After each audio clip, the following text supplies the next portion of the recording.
APJ. Abdul കലാമിനെ പറ്റിയാണ് ഇന്ന് ഞാനിവിടെ പറയാൻ പോകുന്നത്.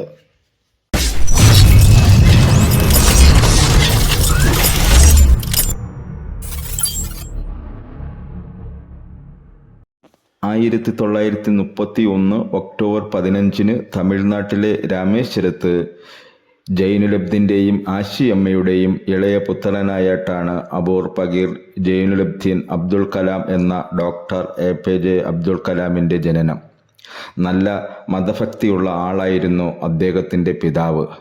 ധനുഷ്കോടി രാമേശ്വരം യാത്രയ്ക്കുള്ള ബോട്ടുകൾ വാടകയ്ക്ക് കൊടുക്കുന്ന തൊഴിലായിരുന്നു അദ്ദേഹത്തിൻ്റേത്. രാമേശ്വരത്തെ ഹൈന്ദവ മത നേതാക്കളുമായും സ്കൂൾ അധ്യാപകന്മാരുമായും മറ്റും അദ്ദേഹം ഊഷ്മളമായ സുഹൃത്ബന്ധം പുലർത്തുകയും ചെയ്തിരുന്നു. അബ്ദുൾ കലാമിൻ്റെ ബന്ധുവായിരുന്ന സംസുദ്ദീൻ അവിടുത്തെ ഒരു പത്രവിതരണക്കാരനായിരുന്നു.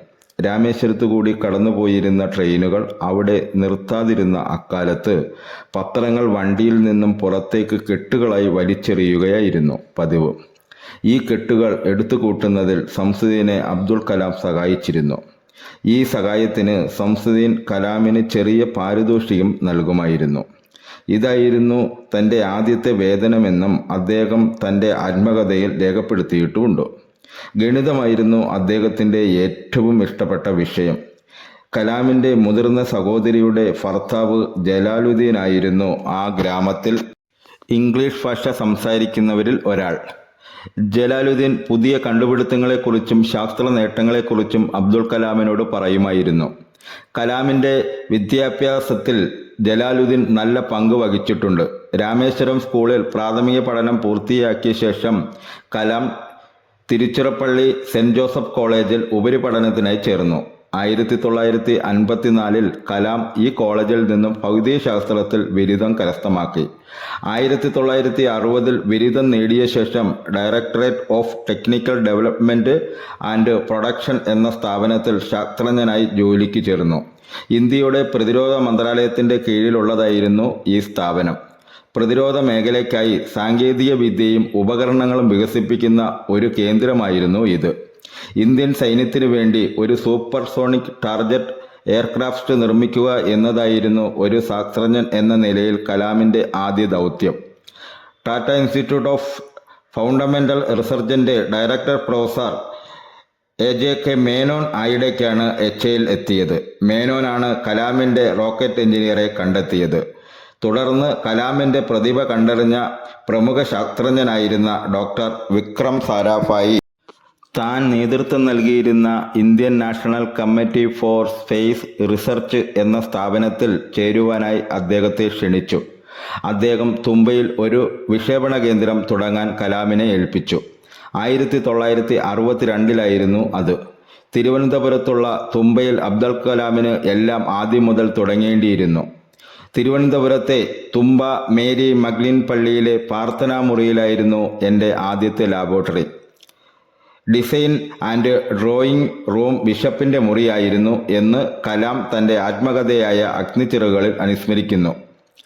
ഇന്ത്യയിൽ നിന്നും വിക്ഷേപിച്ച ആദ്യത്തെ റോക്കറ്റായ നൈക്കി അപ്പാച്ചി കലാമിൻ്റെ നേതൃപാടവത്തിൻ്റെ ഫലമായി അധികം താമസിയാതെ 1963 നവംബർ 1 തുമ്പയിൽ നിന്നും ആകാശത്തേക്ക് കുതിച്ചു.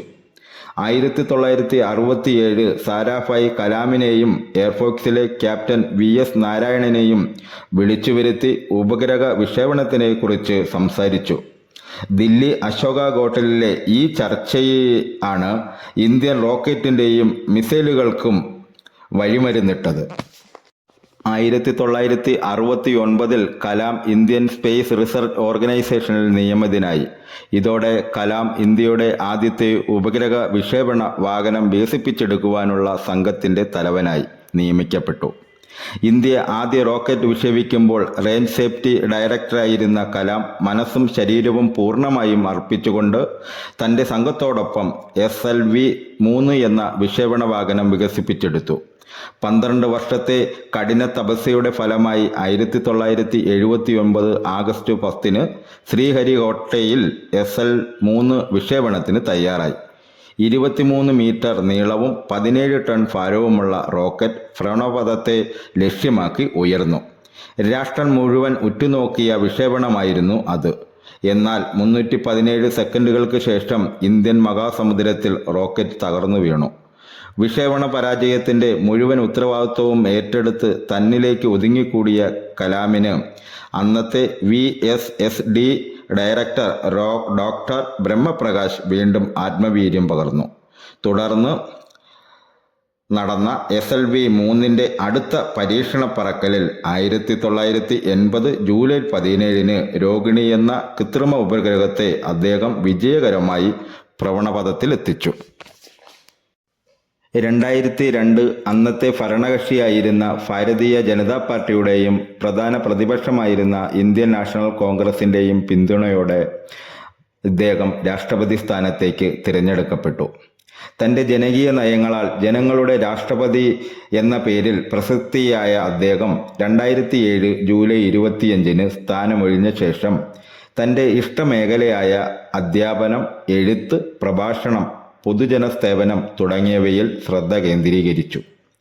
Indian institute of management Ahmedabad, Indian institute of management Indore എന്നിവിടങ്ങളിൽ അധ്യാപകനും Thiruvananthapuram Indian institute of space science ടെക്നോളജിയുടെ വൈസ് ചാൻസലറുമായിരുന്നു. 2020 ഇന്ത്യയെ ഒരു വികസിത രാഷ്ട്രമാക്കി മാറ്റുവാനുള്ള മാർഗങ്ങളും ദർശനങ്ങളും ഇന്ത്യ 2020 എന്ന തൻ്റെ പുസ്തകത്തിൽ അദ്ദേഹം അവതരിപ്പിച്ചിരുന്നു. അദ്ദേഹം ഒരു സാങ്കേതിക വിദ്യ വിദഗ്ധൻ മാത്രമായിരുന്നില്ല, രാഷ്ട്രത്തിൻ്റെ ഭാവിയെക്കുറിച്ചും വ്യക്തമായ കാഴ്ചപ്പാടുള്ള രാഷ്ട്രതന്ത്രജ്ഞൻ കൂടിയായിരുന്നു.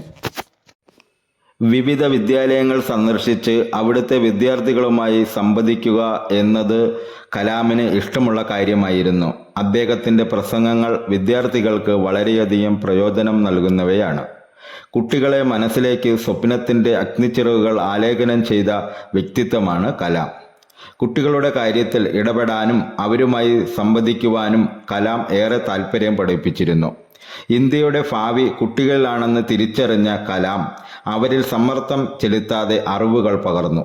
അഴിമതി വിരുദ്ധ ഇന്ത്യ സൃഷ്ടിക്കുവാനായി യുവജനങ്ങളെ ബോധവൽക്കരിക്കുന്നതിനുള്ള ഒരു ദൗത്യവും അദ്ദേഹം ഏറ്റെടുത്ത് നടത്തുന്നുണ്ടായിരുന്നു. 30ഓളം സർവകലാശാലകളിൽ നിന്നും അദ്ദേഹത്തിന് ഓണററി ഡോക്ടറേറ്റ് ലഭിച്ചിട്ടുണ്ട്. മാത്രമല്ല, ഭാരത സർക്കാർ രാജ്യത്തെ പരമോന്നത സിവിലിയൻ ബഹുമതികൾ നൽകിയും ഡോക്ടർ കലാമിനെ ആദരിച്ചിരുന്നു.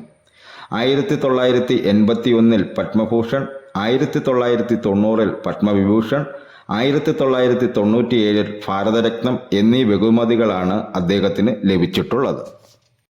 2015 ജൂലൈ 27 84-ാം വയസ്സിൽ അദ്ദേഹം അന്തരിച്ചു. ഷില്ലോങ്ങിൽ ഇന്ത്യൻ ഇൻസ്റ്റിറ്റ്യൂട്ട് ഓഫ് മാനേജ്മെൻറ്റിൽ പ്രസംഗിക്കുന്നതിനിടെ ഉണ്ടായ ഹൃദയാഘാതത്തെ തുടർന്ന് കുഴഞ്ഞു വീഴുകയായിരുന്നു. ഉടനെ അടുത്തുള്ള ബദനി ആശുപത്രിയിൽ എത്തിച്ചെങ്കിലും രക്ഷിക്കാനായില്ല. എൻ്റെ ഈ വീഡിയോ എല്ലാ കൂട്ടുകാർക്കും ഇഷ്ടപ്പെട്ടു കാണുമെന്ന് ദൈവനാമത്തിൽ വിശ്വസിച്ചു കൊള്ളുന്നു. എൻ്റെ ചാനൽ ആദ്യമായി കാണുന്ന കൂട്ടുകാരാണെങ്കിൽ ചാനൽ സബ്സ്ക്രൈബ് ചെയ്യുക, ലൈക്ക് ചെയ്യുക, കമൻറ്റ് ചെയ്യുക, ഷെയർ ചെയ്യുക. ഈ വീഡിയോയുടെ അഭിപ്രായങ്ങൾ കമൻറ്റുകളായി രേഖപ്പെടുത്തണമേ എന്ന് വിനയത്തിൻ്റെ ഭാഷയിൽ നിങ്ങളോട് അപേക്ഷിച്ചു കൊള്ളുന്നു. ഇനി അടുത്തൊരു ദിവസം അടുത്തൊരു വീഡിയോയുമായി നമുക്ക് കണ്ടുമുട്ടാം കൂട്ടുകാരെ.